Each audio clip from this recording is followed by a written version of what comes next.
Welcome to જલિયાન coaching વિદ્યાર્થી મિત્રો, આજે આપણે ટાટ એચએસ ધોરણ 12ના કોમર્સના વિદ્યાર્થીઓ, બોર્ડની એક્ઝામના વિદ્યાર્થીઓ અને સબ ઓડિટરના વિદ્યાર્થીઓને હેલ્પફુલ થઈ શકે એવો મોસ્ટ આઈએમપી અને 99% વિદ્યાર્થી ભૂલ કરતા હોય એવો આપણે નિયત સંબંધનો એક દાખલો સોલ્વ કરીશું. વાયની એક્સ પરની નિયત સંબંધ રેખાનો ધાર 0.5 એક્સ અને વાયના વિચરણ અનુક્રમે 576 અને 225 હોય તો સહસંબંધાંક શોધો.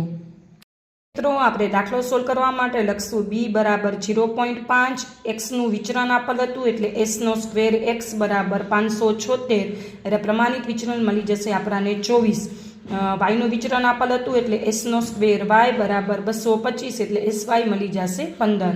હવે આપણે સૂત્ર લખશું b બરાબર r ઇન્ટુ એસ વાય ભાગ્યા એસ એક્સ. વિદ્યાર્થી મિત્ર, સૂત્ર ખાસ નોટ ડાઉન કરી નાખજો.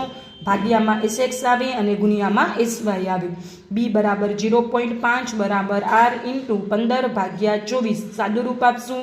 0.5 24 ભાગાકારમાં છે, ગુણાકારમાં આવશે. 15 ગુણાકારમાં છે, ભાગાકારમાં આવશે બરાબર r.